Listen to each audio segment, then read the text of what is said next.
My name is Lynn Mitzloff, and I'm with the Durango Botanical Gardens.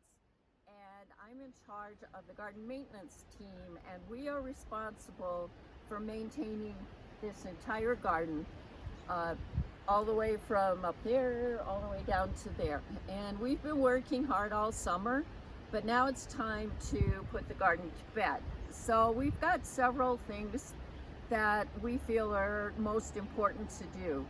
The first thing we did was we got bagged compost and also some low nitrogen fertilizer, and we spread a little ring around almost every single plant in this garden to get them through the winter and get them started for next summer.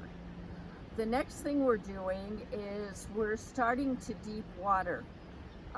The garden does get water, but now that it's coming into fall, the water's going to be turned off at the library, and our trees and shrubs in particular need some water to get them through the winter. So we are deep watering them as the next few weeks go by. One thing that we found works really well is to get a bucket, some of those big buckets like a Home Depot bucket or something like that. Drill some holes in the bottom of them, and then set the bucket next to your tree or your shrub. You can fill the bucket up with water, and it will water the plant slowly, and then you can go on and do something else rather than having to stand there and hold the hose the whole time. One of the other things that we don't do is, for the most part, we're not cutting back our perennials.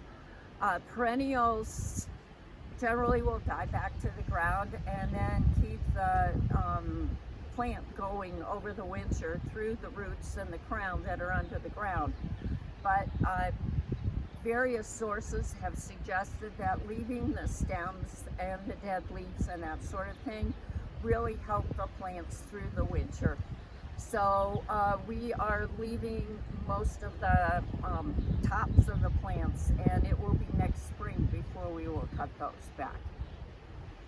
So those are just a few tips that we're following. There's always a lot of things you can do, but those are, I think, the most important ones for the fall.